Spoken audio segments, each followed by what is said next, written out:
And we're here in Indianapolis, joined by the general manager of the Las Vegas Raiders, John Spytek. And John, like, you go through this first combine experience, and from a logistical standpoint, what is the biggest difference doing this as a general manager as opposed to a different type of executive? This? Yeah. All I did for the past 20-something years was walk by that right there and just keep walking. Yeah, just the coordination of it all and making sure that we're all on the same page with the coaches and the scouts. It's been something I've done in the past a little bit, but that we're getting everything out of this that we need to get out of it, that the questions with the players are getting asked the right way, that the scouts are distributed in the right manner. Just probably being pulled in a million different directions too. But it's, I watched a great one on Jason Light do that for years, and I had a front row seat to it and tried to watch it and learn as much as I could, and so I feel like I'm pretty prepared for that. I'm glad you brought up Jason. When just looking at the past before you look forward, what are the big things that you take away from your experience, learning, growing, maturing, having a chance to kind of see how someone does it at the highest level in this league? I'm so grateful to him and thankful to him because he gave me a front row seat to all of it. He's one of my best friends in the world and happened to be my boss, and if I wasn't in the room, he would tell me what was happening in the room, and so I could kind of think about it, learn from it, and would I do this, would I do that? But for the most part, I try to do what he does: treat people the right way, communicate with the people the right way, be present in the building every day. I think that's a big important part, and I said in my opening press conference, like I'm an open-minded, curious person that just kind of observes, and there's a lot of value in that, and I took a lot from him in those times, those years in Tampa. We look at the combine and what it's turned into, and we hear all the time that this is kind of a piece to the puzzle of the pre-draft experience, obviously like a big piece of the puzzle, but what do you and the staff, the coaching staff, the scouting department, what do you guys really want to take out of this week here in Indy? Yeah, it's just I think people always look for, like, do you have your board set now, or are we getting no like this is one part of a big process, and it's an very important part of it, or we wouldn't spend the resources to come here that we do. But I want to see the kids compete on the field and test well and all that stuff. But really, to me, like the time that we get to spend in the interview room with them, it's a quick 18 minutes, but you can learn a lot if you know what to do, if you're targeted in the way that you approach it. And we just want to get a feel for, like, are those 45 guys that we could see wearing silver and black next year? And knowing that you're not going to get all of them, but if they are, then, like, okay, we got a pretty good start here, and that's kind of what our goal is. I mean, we bring in guys that we think have a great chance to be Raiders, and we're looking for them to confirm it, or at least continue on that path after those formal meetings. It's so funny, like the fan base, and I totally understand, it gets so excited, so invested in that first round pick for obvious reasons. But, you look at the commonality of some of the teams in Tampa that had a lot of success, and you talked about it earlier, is you're hitting on those day 2 guys, you're hitting on those day 3 guys. How important is it to really, when you approach the draft in general, yes, everyone loves the big, shiny, brand new toy in the first round, but to understand, like, this is a 3-day process, and the teams that do it at a high level are able to hit throughout the weekend. Yeah. There's no better way to build a team fast than through the draft, and it requires you to get good players. They don't necessarily have to be like big-time starters, but they got to be contributing players in the middle rounds and into the later rounds. I think everybody in the last 2 years in our Tampa draft classes was on the roster last year, 44 or 53, all of that. Listen, people miss in the first round all the time. I've been a part of those too. Those are the ones that you should be able to get right. It's the scouting staffs, the personnel departments, the football organizations that find really good players in the second and quality players in the third, fourth, and fifth. You really can distance yourself from the other teams if you can do that, and that's what we were built on in Tampa, and we got to find a way to do it in Vegas now too. You talked about the 18 minutes that you get with those prospects in the meeting room, and obviously the guys that'll go out there and work out over the next couple of days. But, like, when you're having that one-on-one time with these guys, essentially going through a week-long job interview, a lot of these guys, like, what are you looking for? What are the things that really pique your interest in those conversations? A love of football. It's just an absolute undying passion for football. I don't want to give away any answers here, but if I was going to give away one, like, when I ask guys if they watch football and they go, no, I don't watch football, I'm like, wow, really? Like that's not been a trait that the best players I've been around. They watch it. They love it. It's like, what were you doing on Tuesday night? Well, I was watching Toledo versus Akron because it was on. Mm-hmm. A humility to them to come in that room. Like, the great ones present confidently, border on cocky sometimes, but there's a humility and a self-awareness to them that I think you really appreciate. And just, an ability to speak the game in a really great manner is, like, they can teach you that the game makes sense to them. Somebody up there on the podium asked me about the Georgia guys. Like, that program sets guys up to have successful careers because they understand the game of football. They understand kind of the cadence and the rhythm to it.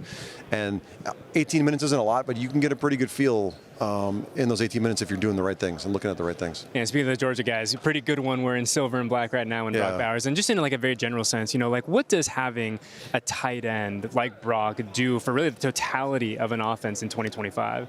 I think it's one of the more underrated positions in football, really. And I think it's sadly kind of lost its way a little bit in the college program. But I think if you look at a lot of the really good NFL teams, they have them.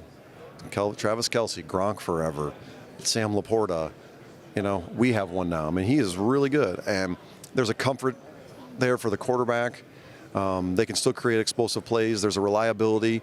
There's a need that they produce in the run and the pass game. I mean, they're just involved in everything. And I mean, I'm grateful I showed up at a place where Brock Bowers exists already, and we're just going to do whatever we can to make him the best player he can, and he's already a great one. You look at really the past 6-7 weeks since you and Pete got to Vegas. When you kind of look at the state of the partnership, the state of the relationship with Pete, have there been any kind of surprises in the early goings of this marriage? I don't think so. I had obviously watched and admired him from afar for a long time, and he kind of presents just who he is. I mean, he's a passionate guy with tons of energy and wonderful positive energy that loves the game of football, and that's who I pride myself on being too. And I hope I'm rolling like he is, playing pickup football games in the indoor building 30 years from now too, like I watched last weekend in Vegas. But I wouldn't say there's been a lot of surprises. Just grateful to have a chance to work alongside of him. We haven't had a chance to talk to you since the coordinators were hired, obviously retaining Patrick Graham, Chip Kelly now in the building. Just the importance of having those positions solidified. Obviously Tom McMahon on the special team side as well, but those two gentlemen in particular, just the importance of having them in the building ready to go and kind of, being the conduits to what you and Pete are going to be pressing forward here with. Yeah, I mean, with Patrick and with Tom, I think there's some continuity there from last year's team that is important, and that was really important to Pete too. I mean, just to have some form of continuity in there. And then getting Chip on board now too, and learning from all three of them about what they're looking for, what their non-negotiables are at certain positions has been great. And I've had a lot of respect and admiration for Chip for a long time. I've known him since the Oregon days, and when I would go through and visit all those great players that he had on those teams. And I think we're all grateful to have those three men alongside of us as we start down this journey. And you talk about the non-negotiables from the coordinators in terms of what they're looking at. And guys, is there, across the board, you've had the benefit of being in different places and working with a lot of people. Do those non-negotiables change a lot across the league in terms of what guys are looking for at X position, Y position? I mean, that would be a great question for other guys. I mean, I know what my non-negotiables are, and I'm starting to learn what ours in general are going to be at the Raiders. And I think when I speak about non-negotiables, it's more about the kind of person, the competitor, the passionate football person that we're talking about is. We can all argue over whether or not the defensive line, the three tech's got to be, Ndamukong Suh or, an Aaron Donald type body type. I mean, you would take either of them at the end of the day. But to me, like we're talking about the right kind of person to bring into this building, and we'll have a fighter's chance in this division. I imagine having those conversations, like you talked about the debate between a Sue or Donald body, like that's got to be a lot of the fun of this though, and learning a staff and learning what they want, and then essentially telling you like this is what we look for and getting to build that out. I imagine it's probably an exciting part of the job for you. Yeah, there's an empowerment in it. Like you got to trust the coaches to tell you like, listen, this is kind of what we're looking for. This is who can play. This is who can be successful in our scheme. Go find them. And when there's trust both ways, hey, here's what we're looking for. You find them. Now we'll coach them. Great. That's when it works. And I've been a part of a lot of those teams where there's the trust and respect that goes back and forth from both sides of the football operations. And when you find that and you start to find players that fit all of that, then you can roll. One thing that you brought up during your podium session today that I thought was interesting was the importance of being measured, the importance of understanding your approach and your process. Like, how important is that for you as you start looking to build this team and understanding like, hey, this team is not going to be a finished product on February 26th, a day from now.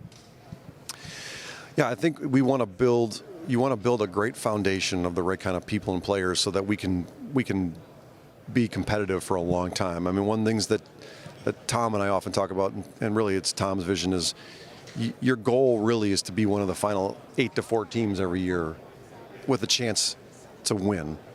If you can get there, then you got a chance to kind of do what the Patriots did, what the Chiefs are doing right now, right? Like every year they're going to matter. Like, right, we start in August, then we wake up in January, and who are the teams that are there? It's the same ones. So if we can build it the right way, we can stay measured, we can stay disciplined to the right things, then we can build that kind of team where Raider Nation can wake up in January and be like, okay, now we go. Let's see if we have enough this year. Yeah, and it's exciting to watch, obviously, the early goings of this, but very exciting to be here in Indy. We appreciate your time. I know you've talked to a lot of people today, so we appreciate you carving out a few minutes for us.